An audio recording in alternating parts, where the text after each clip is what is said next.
What is account. हमारे दिलो दिमाग में ये बात हमेशा उड़ती है कि हम अकाउंट किसको कहें और अकाउंट किसको कहा जाता है। तो आज इस बातों पे हम डिस्कस करेंगे कि अकाउंट की परिभाषा क्या है, अकाउंट किन आइटमों को, किन मदों को अकाउंट की श्रेणी में रखा जाए। तो सबसे पहले मैं यहाँ पर आपको बताता चलूँ कि अकाउंट की परिभाषा के अंदर हम इस बात का समावेश करते हैं कि अकाउंट, इसको पहचानने का जो सबसे सटीक और आसान तरीका होता है वो ये है कि टच एंड व्यू। कोई भी अकाउंट उसी वक्त उसको माना जा सकता है जब उसको छुआ या देखा जा सके। इसके अलावा और सारे आइटम्स को भी अकाउंट की श्रेणी में रखा जाता है, जिनको हम नॉमिनल अकाउंट कहते हैं, नाम मात्र खाते कहते हैं। यानी जो मेन हमारा पर्पस है, जो मेन हमारा अकाउंट है, वो रियल अकाउंट ही अकाउंट कहलाता है और इसके अंदर ही हमारे सभी अकाउंट शामिल होते हैं।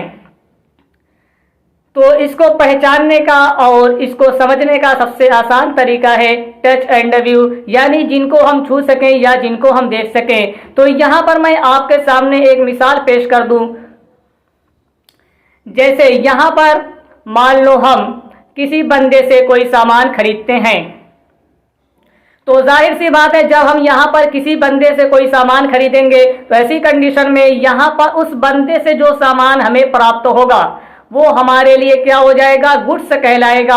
और ये एक अकाउंट है, क्योंकि हम इसको क्या कर सकते हैं, छू भी सकते हैं और देख भी सकते हैं।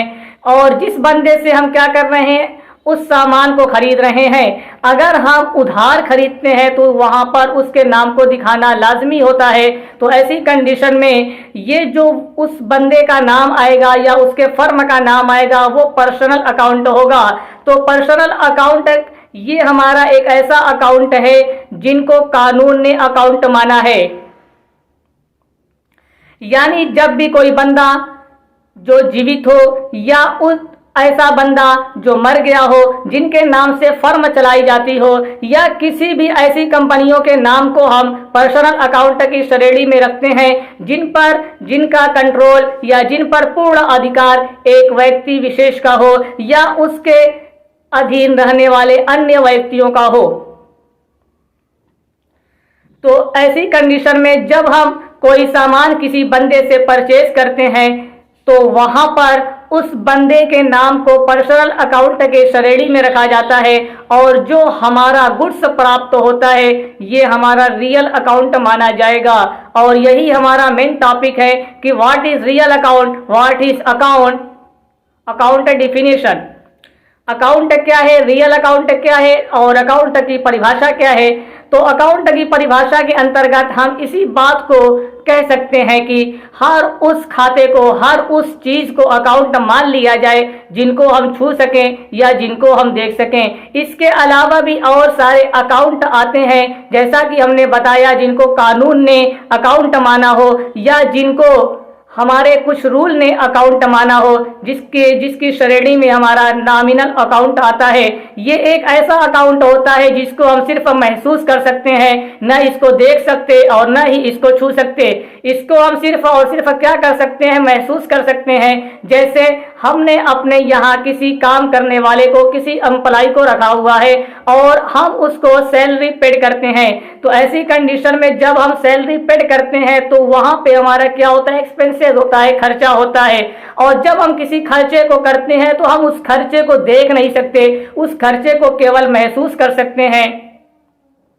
जैसे मान लो हमारे यहाँ जो एम्प्लॉय काम करता है उसको सैलरी देते हैं, उसका नाम है आमिर। तो जब हम आमिर को सैलरी देते हैं तो ऐसी कंडीशन में जब भी इसकी एंट्री को बनाया जाएगा तो यहाँ पर कभी भी आमिर के नाम को नहीं दिखाया जाएगा, उसकी जगह हम सैलरी को तरजीह देंगे। उसकी जगह हम जिस अकाउंट को लिखेंगे वो सैलरी का अकाउंट होगा, क्योंकि अगर आमिर की जगह हमारे यहाँ कोई दूसरा बंदा काम करता तो हम उसको भी क्या करते, वही सैलरी देते।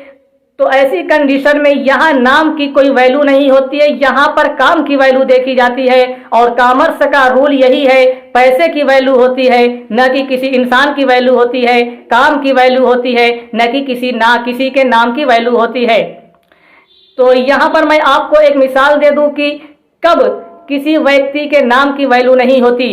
मान लो हमने आमिर से नकद माल खरीदा, यहां पर आपका क्या आ रहा है, आमिर का नाम भी आ रहा है, नकद भी आ रहा है और माल भी आ रहा है। यहां पर आपके 3 खाते बन रहे हैं, लेकिन आपको इनमें से 2 खातों को ही चुनना है।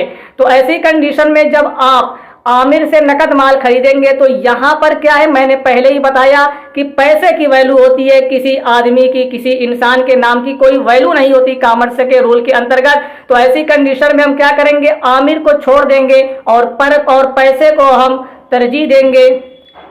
तो यहां पर जब हम एंट्री बनाएंगे तो purchase account debit to cash से बनाएंगे, न कि टू आमिर से बनाएंगे। जबकि वास्तव में देखा जाए तो जिस बंदे से हम माल को परचेज कर रहे हैं वो आमिर है, और आमिर हमें क्या कर रहा है, माल प्रोवाइड कर रहा है, दे रहा है। लेकिन हमें यहां पर क्या करना होता है, कॉमर्स के रूल को फॉलो करना होता है और अकाउंटिंग का जो रूल है उसके बेस पे क्वेश्चन को सॉल्व करना होता है। तो दोस्तों उम्मीद है कि आपको ये छोटी सी वीडियो पसंद आई होगी। अगली वीडियो में मिलेंगे आपको किस तरह से एंट्रियां बनाया जाए और उसको पहचाने, या उसको डेबिट करें या उसको क्रेडिट करें, और उसे करें तो क्यों करें, या यदि छोड़ें तो क्यों छोड़ें, इन सारी बातों को आपको बताया जाएगा।